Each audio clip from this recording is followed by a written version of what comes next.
Hello, boys and girls. Greg from the Scary Spirits podcast here once again to make you another cocktail.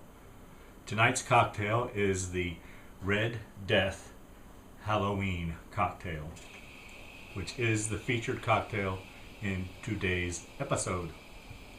I'm going to take our glass, our martini glass. We're going to add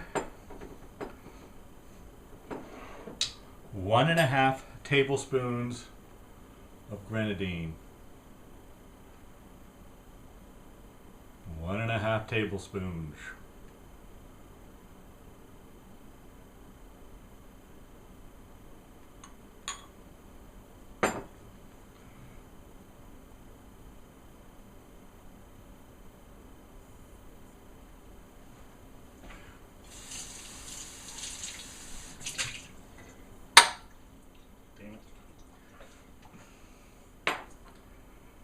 Next, we're going to take raspberry liqueur, 1 ounce.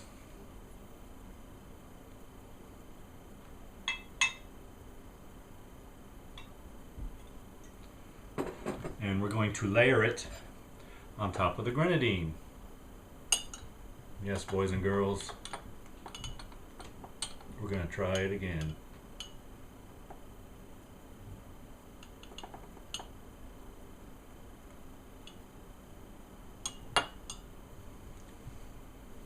It's not bad.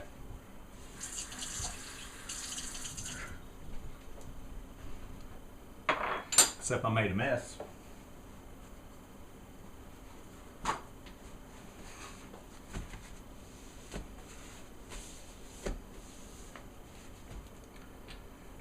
Alright, next, boys and girls,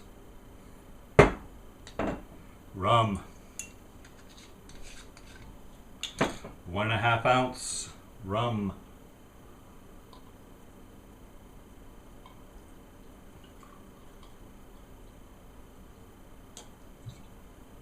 I need more rum.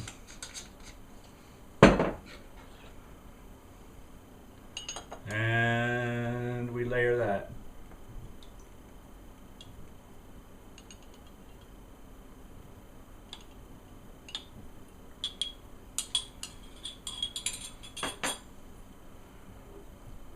Finally,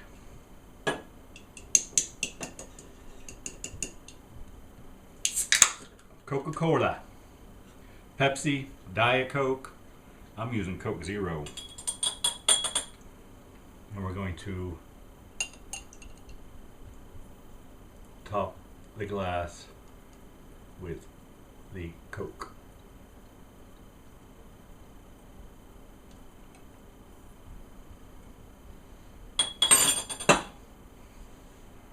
Fantastic. Finally, we garnish with 2 maraschino cherries.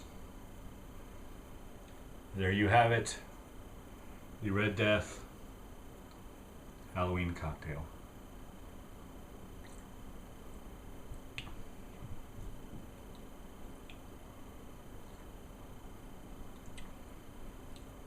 Alright. Thanks for watching. Hope you enjoy the podcast. See ya. Have you ever thought about what your conditions would be if you were going to sell your soul for fame and fortune? Well, if you're like Christine in this week's episode of the Scary Spirits podcast, Phantom of the Opera from 1925, it seems your requirements would be rather specific. You see, Christine is ready to have it all, fame, fortune, and all of Paris at her feet.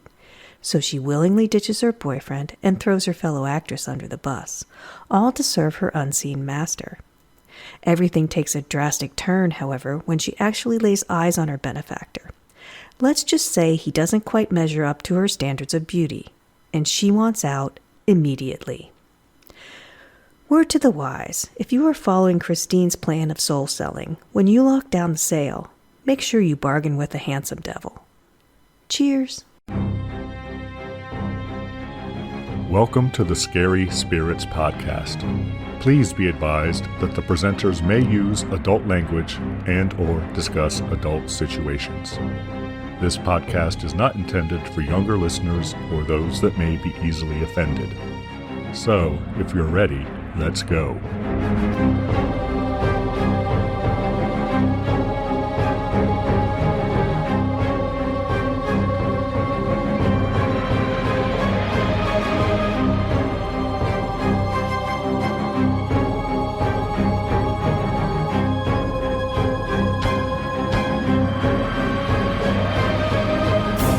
Hi, I'm Greg.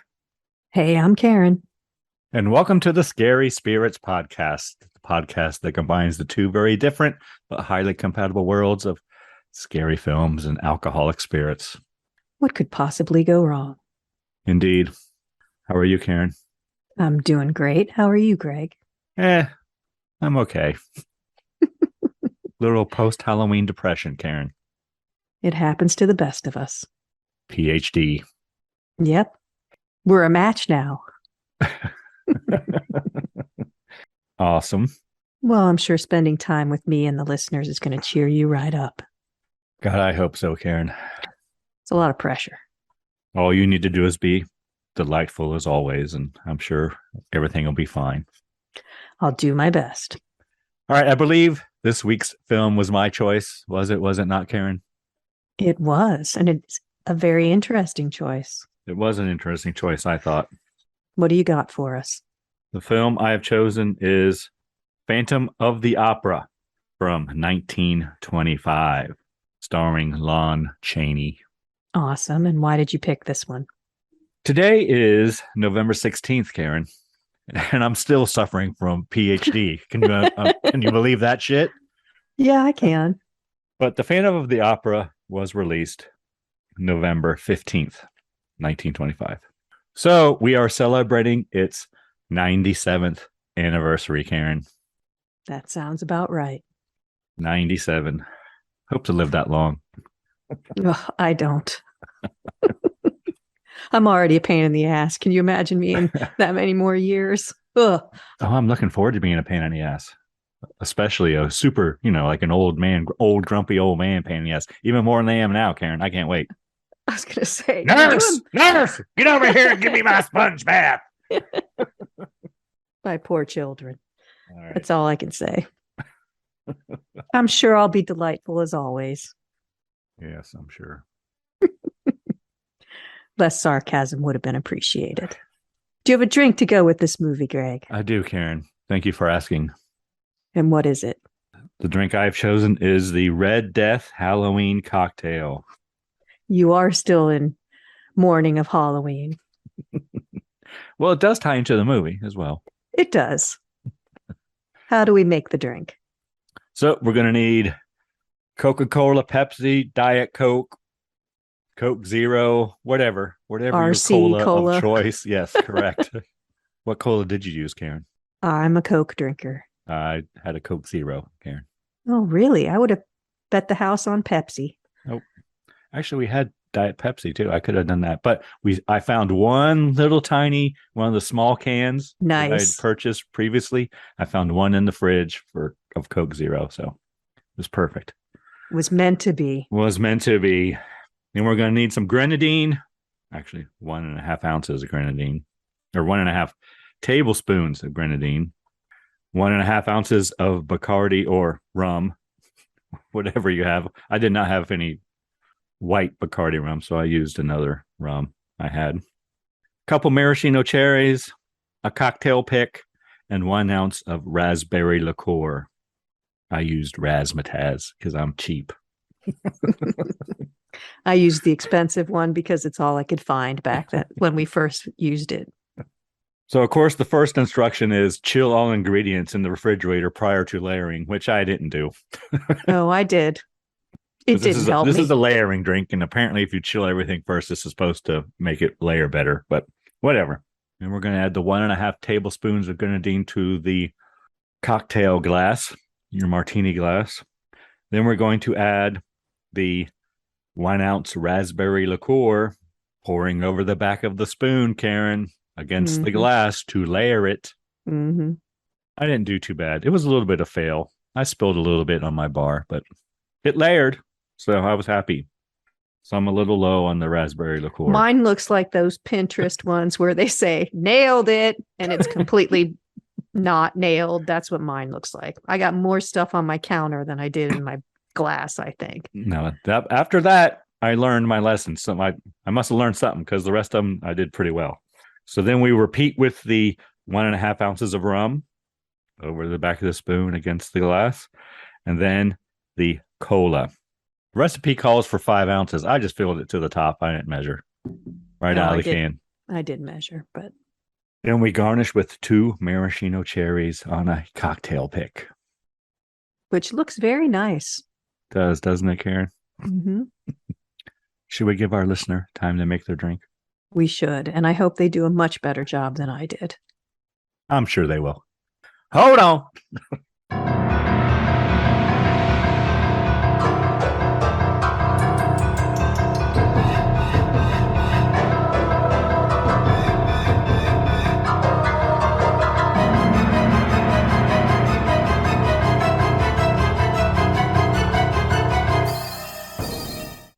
And we're back. Yes, we are. All right, Karen, might you have a brief synopsis of this film for us? I do. Awesome. Please tell me a story, Karen. The Phantom of the Opera. A grotesquely disfigured composer known as the Phantom haunts Paris's opera house where he's secretly grooming Christine to be an opera diva. Luring her to his remote underground lair, the Phantom declares his love. But Christine loves Raoul and plans to elope with him. When the Phantom learns this, he abducts Christine. Thank you, Karen, for that brief synopsis. I had the exact same one, but mine included the last names of the people, so I guess we're not even going to try. I would butcher it so bad. You would just have to cut it out. So, I have no idea how to say those words. So I was just sparing you editing. Awesome. Christine and Raoul. Yes. Okay. That's what we're going with. Awesome. Do you have anything to discuss about Wishfinder General last week's episode? I do have something. Do tell.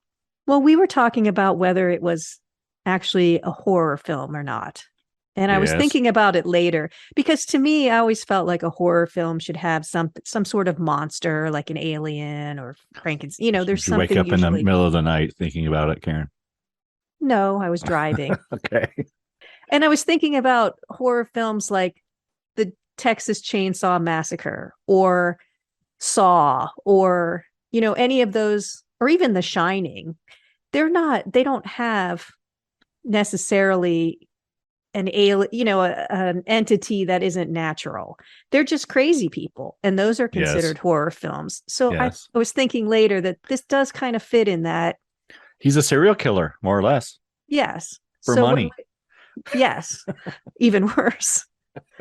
So I just wanted to say, I think it is horror. We kind of dissected it a little bit because I didn't, at the time I was thinking, well, it's a realistic. Horrific. Yes. So I thought about it later and just wanted to say, I do think it's horror. Definitely. Okay, good. So according to Karen, everyone, Witchfinder General is a horror film. So it shall be written. So it shall be done. Yes. Just all right. My opinion. Are you ready to get into this film, Karen? Absolutely. Phantom of the Opera from 1925, a silent film, the first silent film we ever attempted. And there are many different versions of this, Karen. I found 3 silent one? Without even looking. All different lengths and stuff. I found one that was like an hour and 45 minutes. I found one that was a 1.5. And I found one that was like 1 hour, 18 minutes. Which one did you watch, Karen? I watched the 1 hour, 18 minutes. So did I. So did you watch it on Amazon Prime? I did. Okay. It is also available for free. Like if you go to the Wikipedia page, the other 2 versions are there. You can watch. Interesting. The longer one is worse. I just kind of looked at it briefly as far as quality. The next one is much better, but it includes things not in the version we watched, obviously. I didn't think this was great quality. No, it was okay. It was okay, but And they actually premiered this film and then pulled it and reshot some things and then re-released it. So that's why there's so many different versions, and other people have gone back and edited it and, add this or that or take this or that out. It's a bummer we didn't watch different ones, so we won't know what we're missing. All right. So we both watched the Amazon Prime, free on Amazon Prime, because this film is in the public domain now, right? I assume so, yeah. It is. Okay, yes. So we open with credits, Karen. While organ music plays. Yes, and we see a man with a lantern, and he hides from a shadow of a man walking by. And he's talking, but we don't know what he's saying. Yes. This is a talk. He's narrating something, but we don't know what he's saying. And they don't tell us. No. But throughout the whole movie, there's really nice shadow work, I thought. Yes, absolutely. And it throughout starts the whole there. movie. Yes. Then we're at the Paris Opera House, Karen. And there's words to read, right? Of course, because it's silent, Karen. I did make a note of what this slide said, or whatever. I did not for all of them. This one says, "Sanctuary of song lovers, the Paris Opera House, rising nobly above medieval torture chambers, hideous dungeons, long forgotten." Hideous or hidden? Hidden. What did I say? Hideous. They're probably hideous too. They are. But they're hidden, because that's kind of important that they're hidden. Yes. Then we cut to a ballet. Did you recognize what ballet was being performed, Karen? No, but fancy people are coming in. It's a beautiful opera house. Yes. And we do see there's a conductor, and then there's a guy at the front of the stage that's in a box facing the stage. So he must feed people their lines or something. Apparently it is Faust they are performing. Oh, the ballet dancers? I'm being told in my ear, Karen, that it's Faust. Well, speaking of that, do you want to know about Faust, the opera? I know quite a bit about Faust, Karen, but maybe our listener does not. Well, I didn't. Not the opera. And I did a very brief. Well, I know about the written by Goethe, right? Goethe, right? Didn't he write it? The book? Yes. Okay, maybe. He did. But this is credited to somebody else. The opera. Yeah. It's an opera in 5 acts by Charles French composer. Yep. Gounod. Yes. And he is French. And it is in French. It was originally in German, Karen. Oh, well, maybe I'm wrong. I thought I read it. No, you're right. French. You're right. The original written Faust, though, by Goethe or whatever is German. Goethe is German. I don't know how to say his name, but yeah, it's German. But what's the story of the opera Faust? And briefly, Faust has spent a lifetime in the study of science. Science. Disillusioned with life, he resolves to poison himself. He curses God and calls on the devil. As you do. And I'll probably butcher this. How do you say it? Mephistopheles. Yes. Obligingly appears and offers Faust just say the devil if you like. riches, power, or glory. That's all I have. So I don't know if he accepts it or not. He does. He sells his soul to the devil. In the original written work, he does. Yeah, but yes, the ballerinas are dancing. Not exactly in sync, but they're doing an okay job. And I did notice that they looked like older women, not young girls. Okay. And then I guess there's another slide talking about the Phantom or something. Because he floats through hall and corridor, even to the executive offices where a strange deal is being closed. So basically, the opera house is being sold. Yes, it is. We cut the executive offices, and they're signing the papers, and there's even a notary there, Karen, with their big stamp. Huge stamp. The previous owners are very happy to be selling to the what looks like new owners who don't know anything about there being the Phantom around. Yes, but the sellers do warn the new buyers that they may hear about a phantom, but of course they do not believe in such nonsense, Karen. They laugh it off. Yeah, they do. But they warn him about the patron in box number 5. Yeah, he would not be so sure to dismiss the phantom. Yes. So of course the new buyers, they go to box number 5 and they ask I don't know. She looks like a maid, but is she like an usher or something? Or is she just I like the cleaning guess. lady? I think must be the opera cleaning lady. I don't know. But they ask about who's in box 5, and she says she does not know, but it's a man, but he keeps his face hidden and he always wears a cloak. And doesn't speak. No. Yes. So the men like open the door and peek in, and they see a man sitting there. Then they get scared, Karen, and They run back out of the run room. back, and then they decide to re-enter. They compose themselves, yes, to go back in. But the man is gone. He gone. Yep. And the whole time interspersed, we see the ballerinas dancing. Yes. In the beautiful opera house. It's freaking huge. It's gorgeous. I don't know where they filmed it. Did they film it in the opera house? Don't know. But there's like If not, it's a crazy 4 set. or 5 layers of like boxes, and It says the film was made on an elaborate soundstage in Hollywood that recreated the Paris Opera House. okay. That's crazy. It is. Cool. Yeah. Yeah, he commissioned the construction of a set of the Paris Opera House on stage 28 because it would support hundreds of extras. And it does.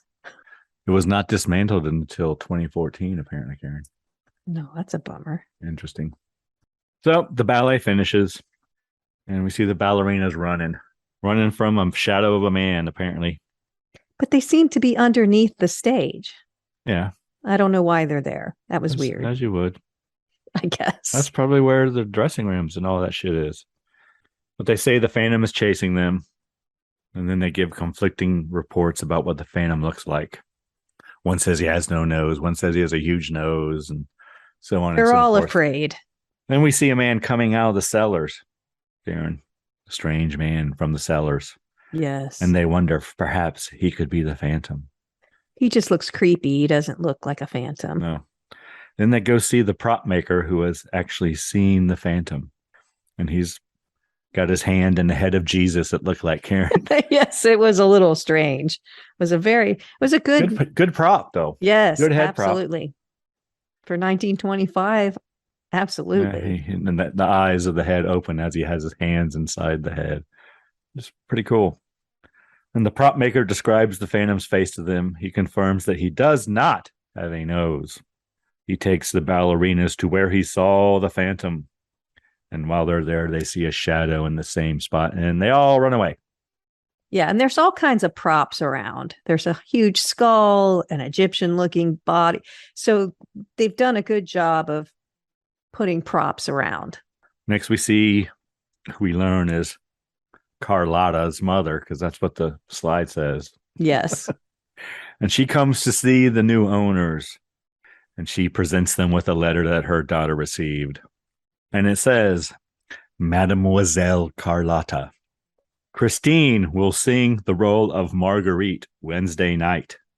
Any jealous attempt on your part to interfere with the performance will prove disastrous to your career. Signed, the Phantom. Carlotta's mother says that she will not be scared away and she will sing. Damn it. Yeah, she's yelling at the new owners. She leaves very dramatically. I liked her exit.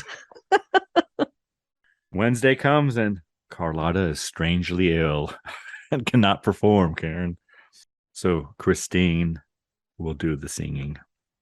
Next, we cut to who we learn is Raoul and his brother in a box watching Christine perform. And they talk about Christine. Apparently, there are rumors she has an affection for a strange man, even though she and Raoul are supposed to be lovers, Karen. Yes, and she's very pretty. And the opera, right, they're angels at that point. She's not so pretty at this scene. I don't like her in her wig with the long braids. But go on. But they're up there as angels, and she floats dramatically away, which I thought was pretty cool. Mm-hmm. Before the curtain closes. Yep. So the opera ends, and Christine makes a curtain call. There's a standing O. Yes. They really like her. They really do. Perhaps she has sold her soul to the devil, just Perhaps. like the main character in Faust, Karen. So Raoul goes to see Christine. With his sword. Did you see dressing that? Room. He's carrying he looks like he's in a military uniform or something. He does. And he's carrying his sword back to the room. He has a number 2 on his collar, so I don't know what that means. 2nd Cavalry or something. I don't know. They embrace and kiss. She's very happy to see him. Yeah, but Raul says they will be married.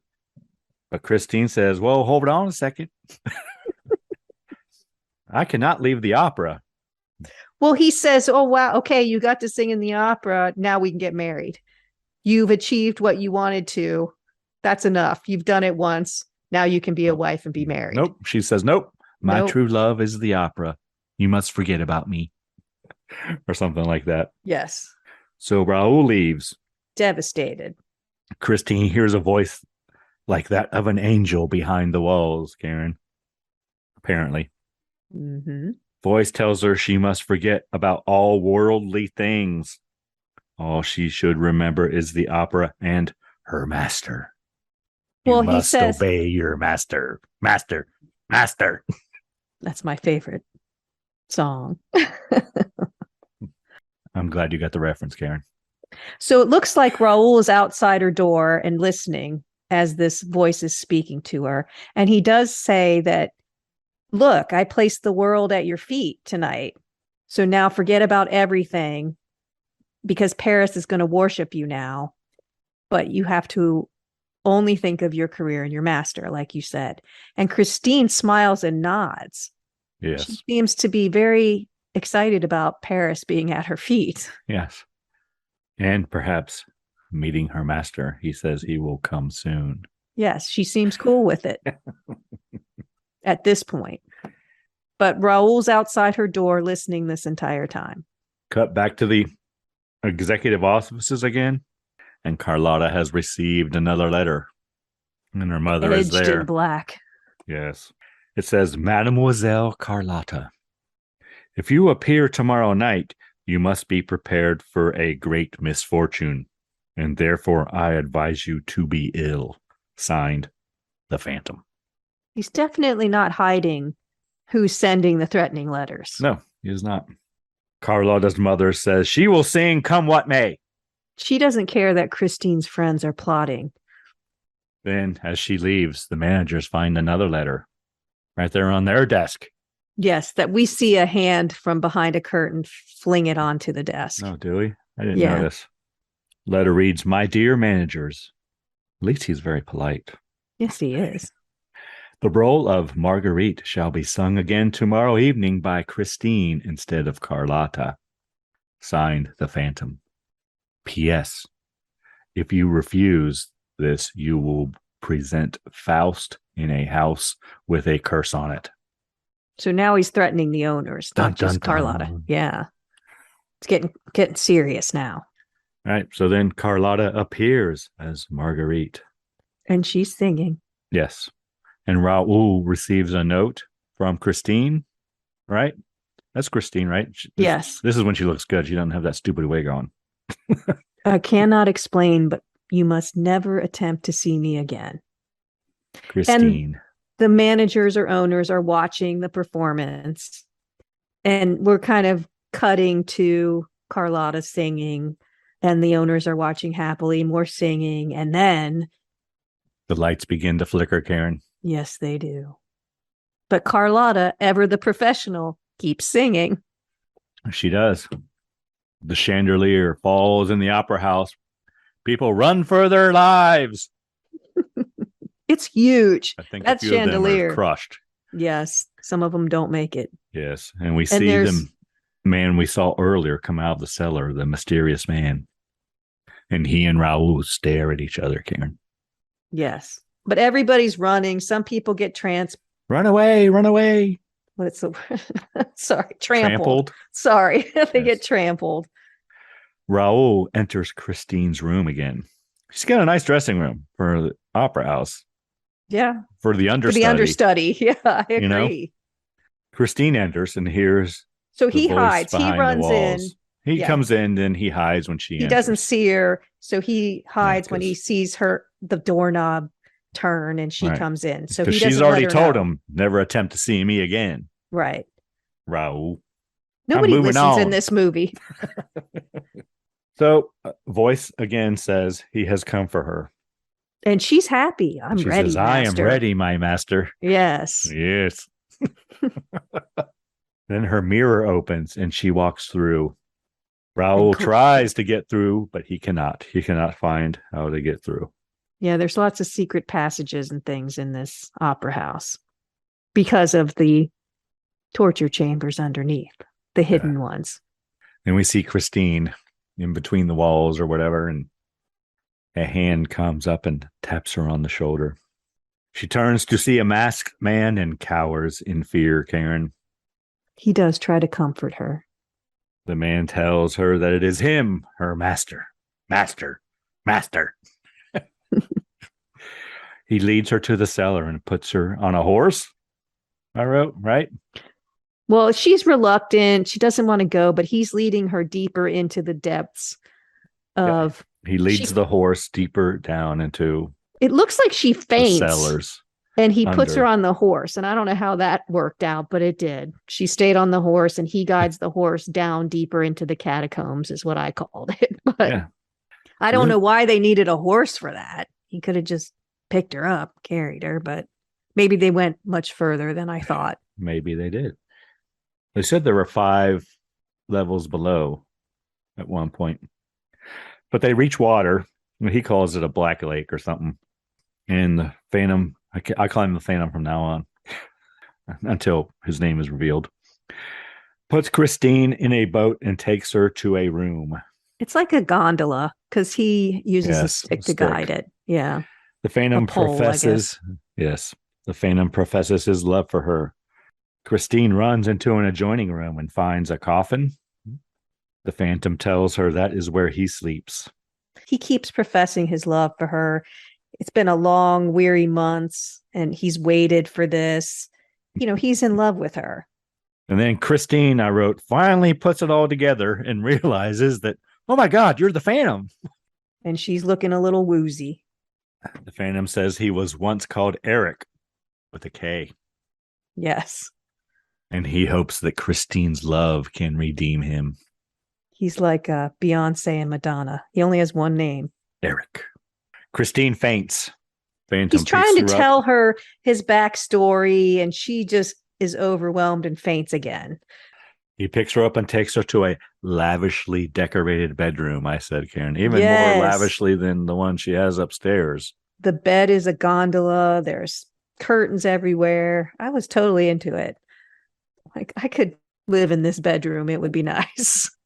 I'm going to make my bedroom look like that. So then we see new people reading the newspaper posted, like, I guess, where they post newspapers back in the day. And the headline is Another Phantom Tragedy. Christine, insert last name here, disappears. She mysteriously vanishes following the chandelier disaster. Yes. They do tell us then that she's the understudy to Carlotta. Next morning, Christine wakes up. She finds some nice shoes and a gown, Karen, in her bedroom. Yeah, and a veil. Is it a wedding dress? That's what I was wondering. I was hoping you would tell me. It kind of looked like it, but yeah, there's fancy. He's got everything prepared for her. He knows her shoe size or dress size. Everything's there. Personalized mirror. I was wondering if he like somehow brought all that shit from her original room, or you think they were new? He like provided her with. I don't know. I thought they were new because he's trying to spoil her. But you're right. That makes sense. He did have access to her dressing room. They were nice shiny shoes. That looked like Yes, like with crystals on them and stuff. That's why I thought maybe it was a wedding look. But if there's a personalized mirror, I just wrote, I'm digging that bedroom. Yeah, everything's personalized. Her brush is personalized. Yes. Her mirror is personalized. He's got like a whole like thing there. And then there's a note at the base of the door, Karen. She picks it up. It says, "My dear Christine, you are in no peril as long as you do not touch my mask. You will be free as long as your love for the spirit of Eric with a K overcomes your fear." Signed, Eric with a K. So she has one rule. Don't touch the mask. Don't touch the mask. You had one job. Don't touch the mask. So she realizes kind of where she is now. She's remembering. She's been abducted. And he's outside composing music on an organ. Playing the organ. Yeah. And she seems moved, Karen. She is moved by his playing. She keeps playing. holding her breast. Or just under her breast. Is that where your heart is, Karen? Under your I think breast? it's supposed to be your heart. Yeah. And she goes out to watch him play. And the title of the sheet music says Don Juan Triumphant. So you think that's something he's composing? Yeah, I think he's writing a song about her. Okay. I've had songs written about me. Ah, back in my day. But yeah, he's composing music for her. I have written songs about women, Karen. There you go. See? Back in my day. But to be clear, he did not write a song about me. No, I did not. Not yet. Maybe. Maybe sometime you'll be inspired.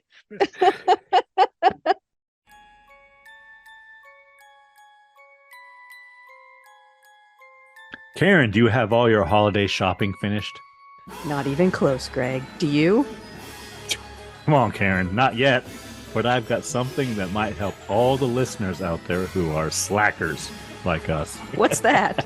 We're doing a giveaway of 2 books that would make excellent holiday gifts. The Krampus, The Old Dark Christmas, Roots and Rebirth of the Folkloric Devil by Al Ridenauer, and Rocktails, an amped up spin-all mixology by Kristen Krept and Maya Banatawala. And the amped up spin on mixology is a hardcover and a signed copy. How cool is that? To win, just email your name to info@scaryspirits.com and put contest in the subject line. That's it. Just email your name to info@scaryspirits.com by December 15th. See how helpful we are? Very helpful. We're giving like that. Holiday shopping? Done. Yes.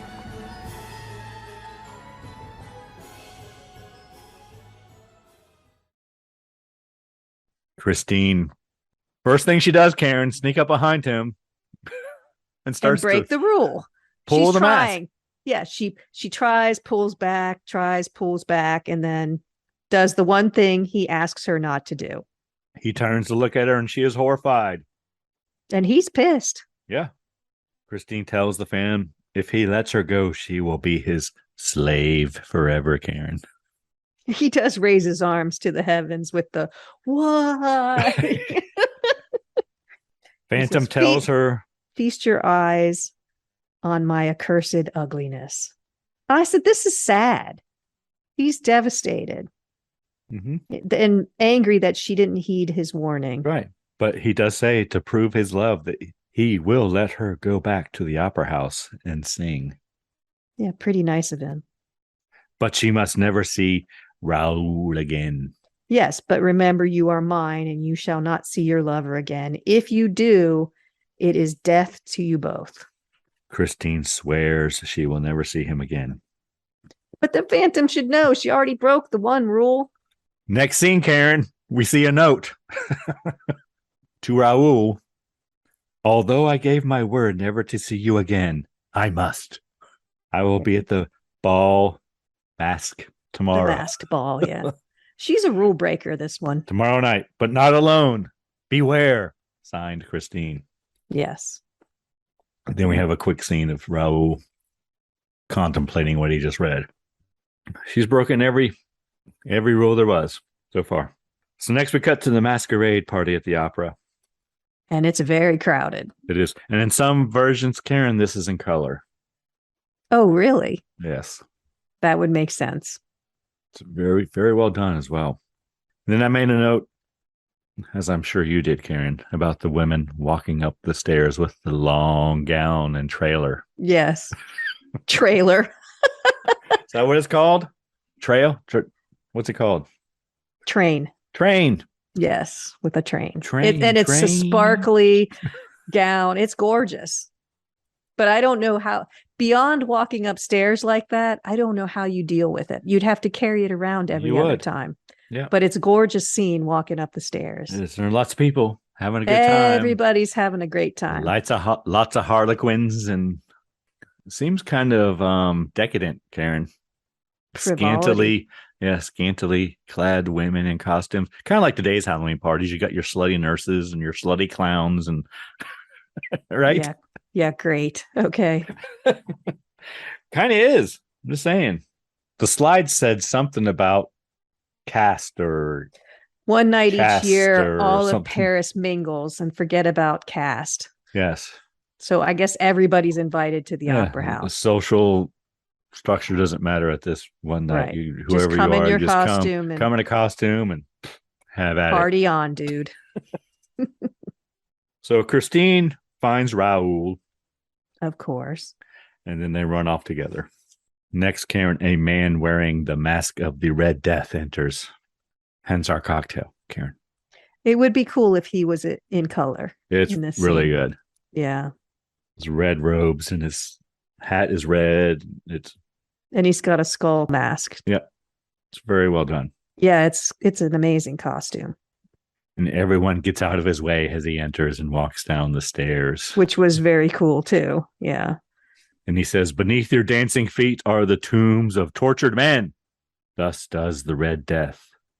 Rebuke your merriment. Your merriment. Yeah, I like that. Rebuke your merriment. Rebuke your merriment. I'm going to start saying Good day. Good day. Bun sponge. What a buzzkill. So Raoul recognizes the voice of the man as that of the Phantom that he heard earlier in Christine's bedroom Well, he has the voice of room the or whatever. angel, so of course you would recognize it. So Christine and Raoul run away, but the Phantom follows them. Christine warns they must not be seen, or it would be the death of them both. Raoul and Christine go to the roof of the opera house. Which is an odd place to go if you're trying to hide. Why wouldn't they just run out the front door? I don't know. So they're up on the roof, and Christine tells Raoul that she has seen the face of the Phantom. This is a very cool set, I thought. There's like a statue. You like how up they above. tint everything blue when Yeah, it's outside? so That's you do purposeful. There's a couple of tints throughout the movie. There's green, there's sepia, and then there's this blue when it's evening.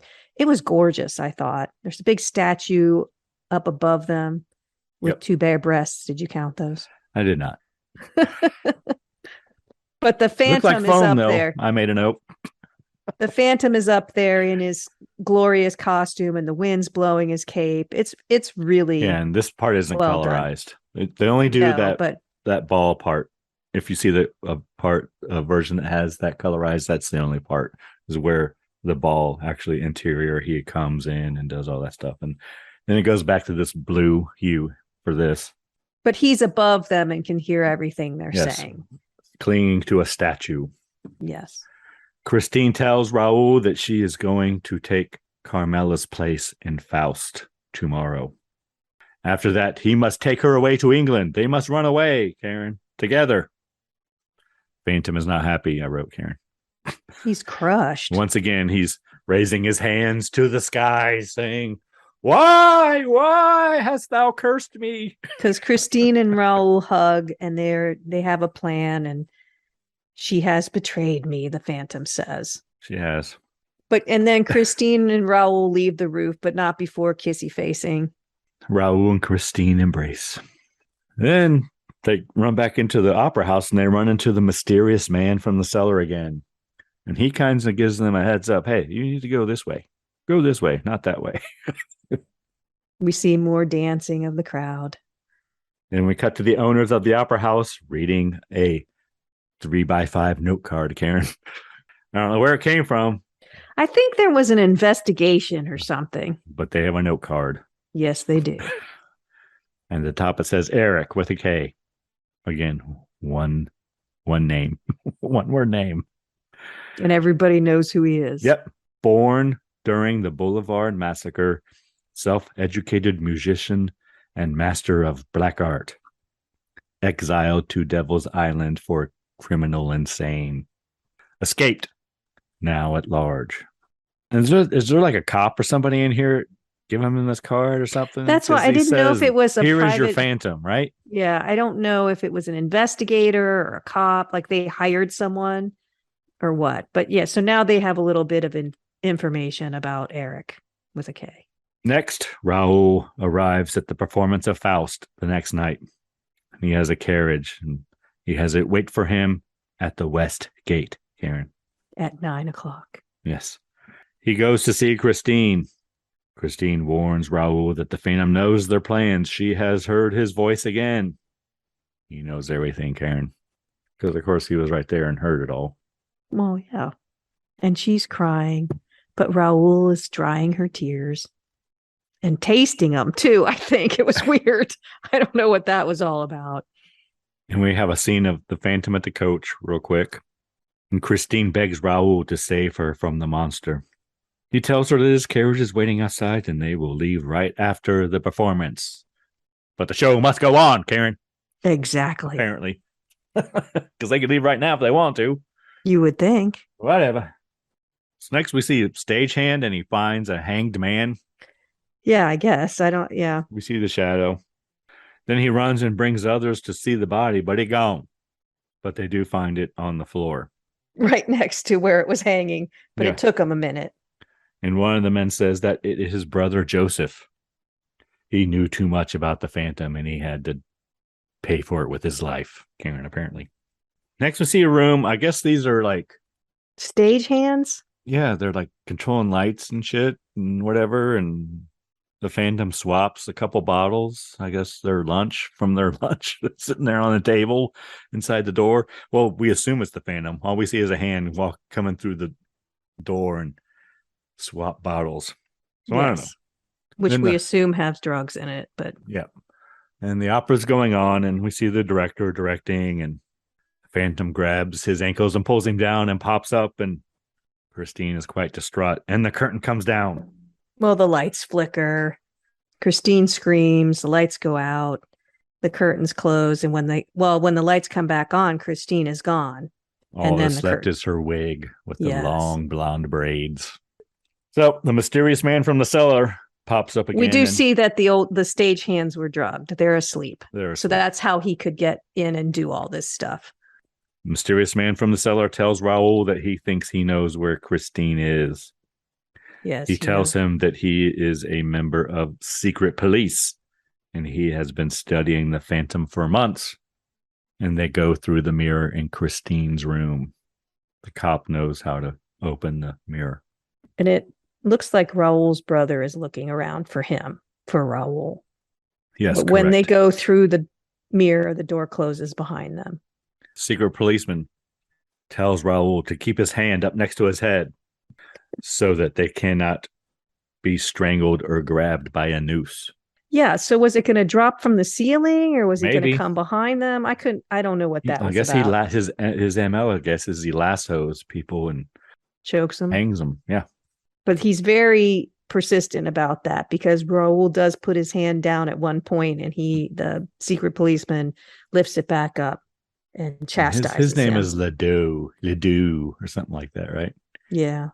He opens a trapdoor and explains that Joseph had found it and that's why he was killed. Then a man comes out of the shadows and warns them to turn back. I don't know who the hell I thought that for a was. minute it was the Phantom, but it's not. It's a messenger from the shadows. Messenger from the shadows. Turn back or you will perish. So the Phantom knows they're there, I guess. But we see the Phantom and Christine in that little secret room there, and he is not happy that Christine broke her promise. Yeah, he's yelling at her. Raoul and the policeman, making their way to where they are, but they fall into a room of mirrors, Karen. They just fall off the end. Like they're walking and then they just fall. And there are hangman's nooses around them. Yes. We see Raoul's brother following, looking for Raoul. And apparently he triggers an alarm. So now the Phantom knows that there's somebody out there. Yes, and the policeman and Raoul have fallen into a room of many mirrors, an old torture chamber. So the Phantom goes underwater with an air tube to investigate who is set I call off it the a alarm. bamboo stick, but I know. Yeah. But they're right there next to the door, so obviously he's done this before. Yes. Because he goes out his door right down into the water. He doesn't have his boat there by his door. It's way over by Raoul's brother. So he goes underwater in the black water without a mask. I don't know how he sees anything, but he's breathing through his bamboo tube. Well, he's walked it so many times. He could do it. He says, it seems we have callers. So he goes to see who's. And while he's gone, Raoul calls to Christine. And then Christine hears, but next we cut to the Phantom overturning Raoul's brother in his boat. So he gone. Yes, and he swims back. The Phantom does. Yes. The Phantom swims back with his bamboo stick. Raoul tells Christine to try to find the door where they are. Look for the keys. And she finds the door, but it's locked. And then she begins looking for the keys, and then the Phantom returns. So why didn't she just lock the door while the Phantom was out? I don't know. Maybe she can't. That's what I would have done. Yeah, it has to lock from the inside. I don't know.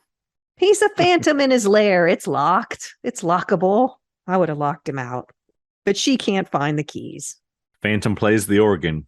While he plays, Christine looks for the keys. As we cut to the angry townsfolk. Well, she did find him then, didn't she? Oh, no, I'm sorry. Not yet. First, we have the angry townsfolk. And Joseph's brother says he has found the Phantom's hiding place. And he tells the other angry townsfolk that his brother's death will be avenged. Cut back to the Phantom playing the organ, and Christine finds the keys. But the Phantom catches her. Next, he hears the voices of Raoul and the cop in the room of mirrors. And he asks her, do you hear voices? She says, no.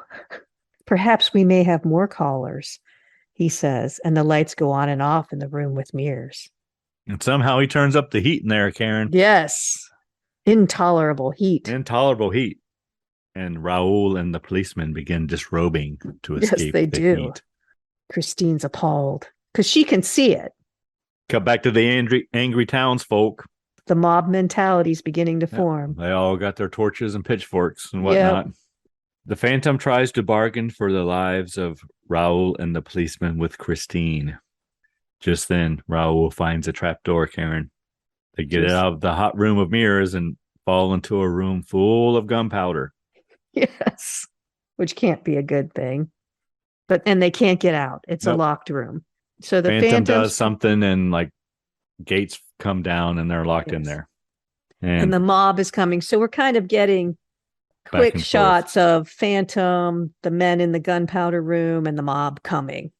The Phantom asks Christine to marry him, or Raoul will die. Next, the Phantom opens a chest, it looks like. Well, and there is a black cat leading the mob to the hiding place. Yeah, there is one. Excellent acting by the cat again. But yes, he opens a chest. And inside the chest, we see a scorpion and a grasshopper. If you turn the scorpion, you have said yes and spared Raoul. Turn the grasshopper, and the opera house is blown to 1,000 bits. Yeah, and if you turn the scorpion, they're going to be married. Yeah. Yes, because that's an answer of yes. You will be a bride of Eric with a K.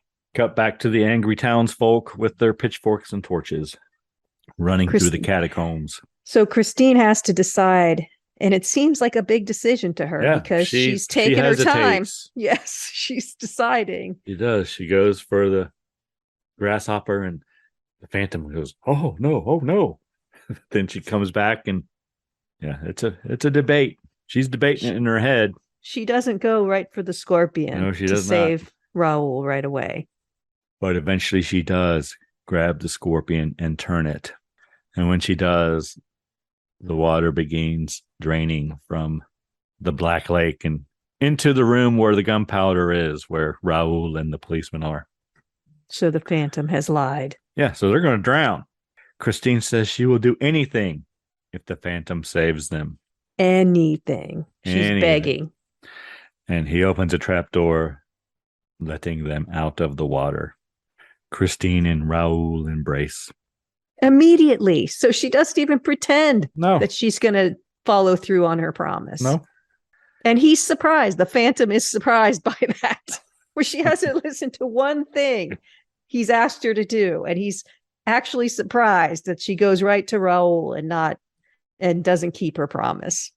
Angry townsfolk arrive in the cellar, and the alarm goes off. The townfolk can now wade through the water since it's been flooded down into the cellar below to get to the Phantom. The Phantom grabs Christine and escapes through a secret passage in his bedroom, Karen. Raoul and the policeman and the angry townsfolk follow. Now she's passed out again. She's passed out, of course, and so he throws her in the back seat, and he pushes the driver off the coach. So he's racing through the streets of Paris on this coach. Yeah. And the townspeople are running after him, Yep. which I don't even know how they can stay close to him with the two horses running full speed. And yet somehow the townspeople are still within reach. Christine jumps out of the coach and it crashes. So you hit a curb or something? I don't know. She just jumps out and then the wheels fall off or something. Yes, the whole thing goes to shit. Raoul sees Christine and he runs to her and shields her away from all the angry townsfolk running past them so she is not trampled. Yes. And the angry townsfolk chase the Phantom. They surround him. Yep. Townsfolk reach the Phantom at the edge of the river. And he acts like he's got something magical in his hand or something. Yeah. And they all back off. Ooh.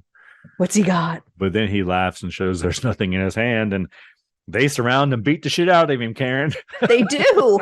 I don't know why he's a good swimmer. Why didn't he just jump in the river and swim away? At least try. And then they dispose of his body in the river. He gone. Then it says, Fini, right, Karen? Fini. Yes. And then when the credits roll, it says, this is repeated at the request of picture patrons who desire to check the names of performances whose work has pleased them. Yes. All right, Karen. Anything you were pleasantly surprised by or really enjoyed in this 1925 classic silent film starring Lon Chaney and Mary Philbin? Well, as we already mentioned, I think the sets were amazing. They are. I thought it's a Universal film. The opera house was awesome. Even the underground tunnels and things. And his lair I like that lair.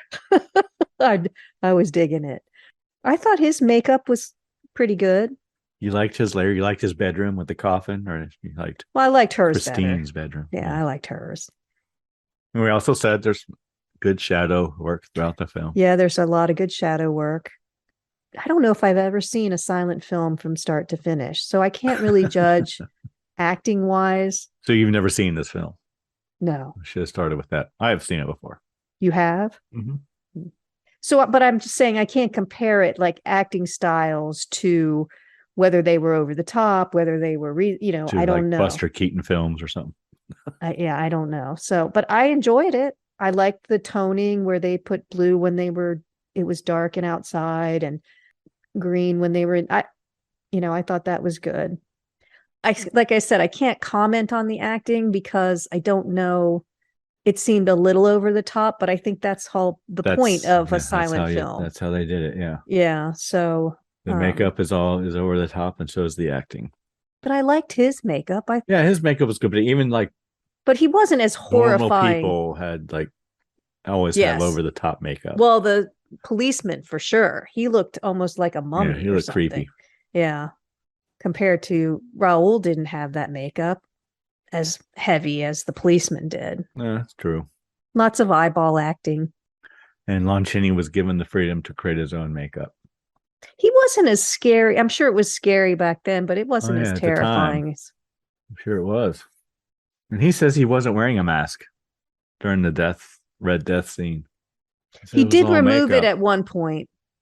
Oh, really? That skeletal? What he says. Wow. According to him, he says it was all the use of paints in the right shades in the right places. Wow. That's what he says. It looked like a mask to me. Me too. But it was a good one. I liked the costumes. I thought those scenes were really well done. It's a good movie. It is. Okay, anything you were disappointed in? Well, hear me out here. I was disappointed in Christine, the whole character.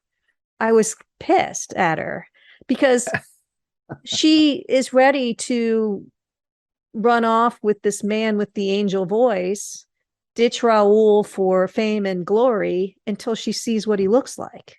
And as soon as she's not happy with how he looks, she decides, no, I'm not going to do this anymore. Whereas if he had been a handsome man, Raoul would have been in the dust. Mm-hmm. Yeah. You know, I I thought see it what was, you're saying, Karen. I found it annoying.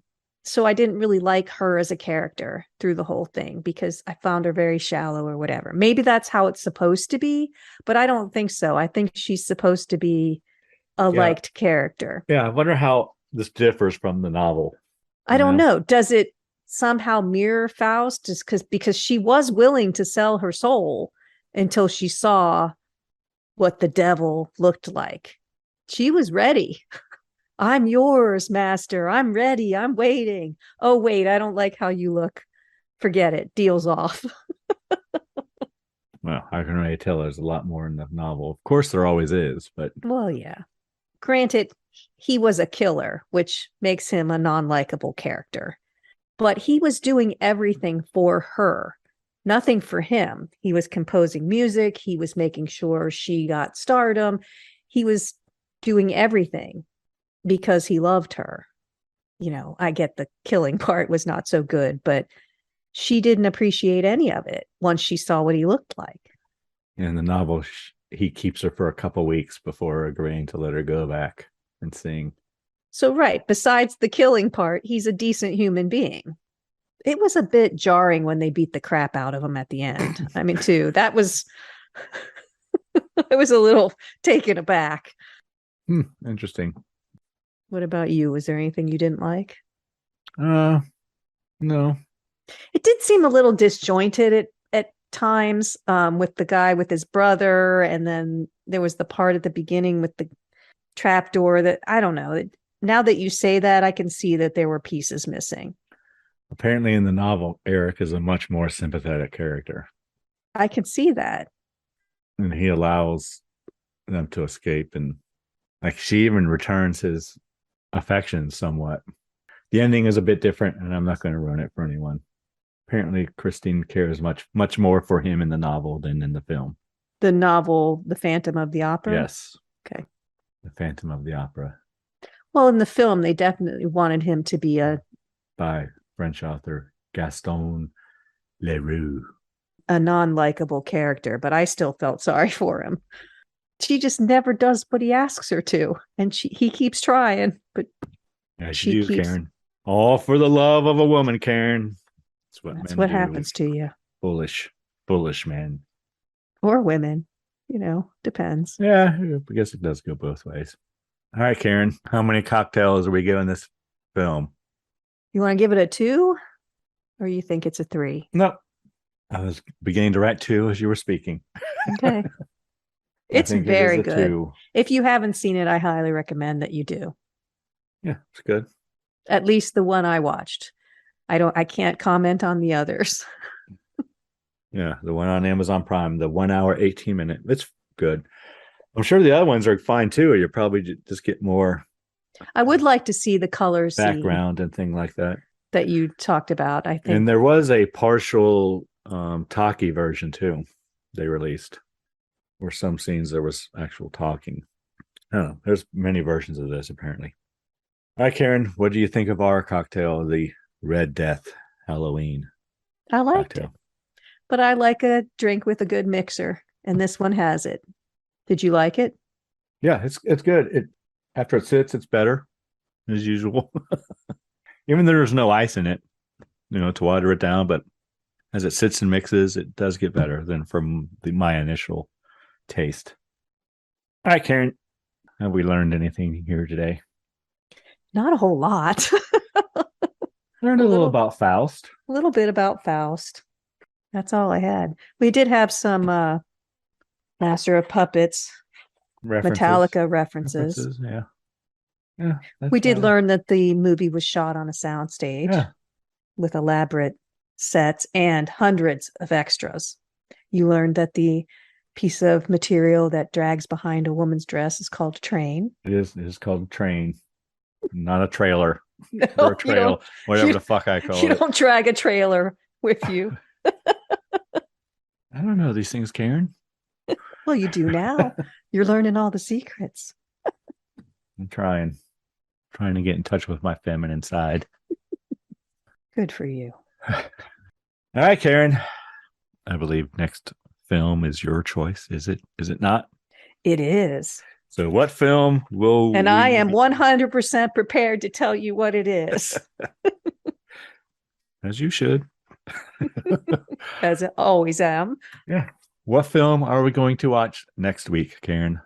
We are going to watch the 1932 film, The Mummy. The Mummy from 1932.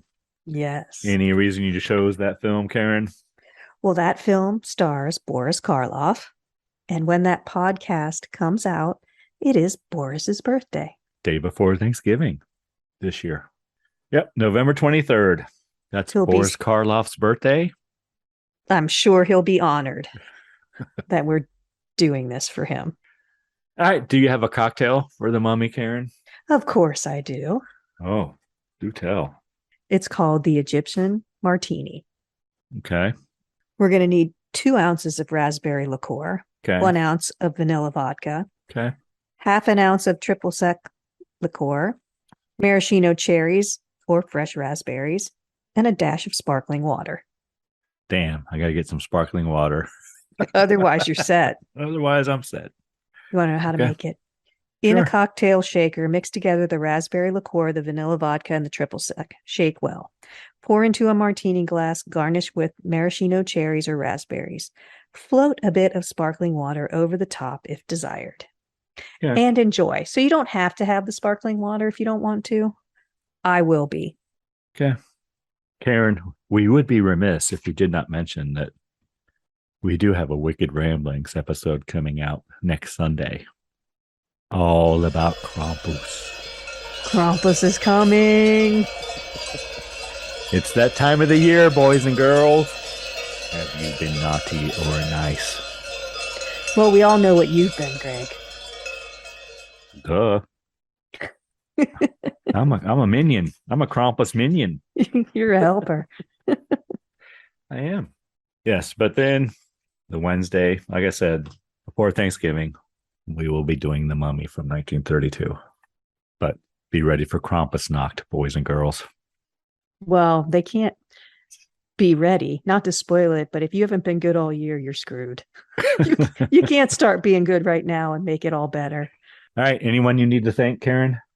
As always, I'm going to thank our listener. There's a lot of podcasts out there. Thanks for spending time with us. What about you, Greg? Who do you need to thank? I have a few people to thank, Karen. Ooh. First, I need to thank the people of the great state of California. Excellent. I know a few people out there. I need to thank everyone who visited our recipe den over Halloween to get other Halloween cocktails. Numbers went way up. If you liked them, let us know. Email us at info@scaryspirits.com. And I should say, let everyone know that YouTube has this new thing called handles. And we have a handle now, Karen, on YouTube. I can't contain my excitement. And we did gain quite a few YouTube followers. So our new YouTube handle is, you can find us by going to youtube.com/@scaryspiritspodcast. Very original. As opposed to that long gobbledygook that it used to be. Oh, cool. That's awesome. And I also need to thank the band Verse 13 for providing all the music in the Scary Spirits podcast. The music does make the podcast better. Anything else, Karen? Please drink responsibly. Yes. Hey, it's Karen, and I'm here to talk to you about getting social with us. Did you know you can follow us on Facebook, Instagram, and YouTube at Scary Spirits Podcast? Or check out our website, scaryspirits.com. If you have something to say, email us at info@scaryspirits.com. And as always, thanks so much for listening. Please drink responsibly.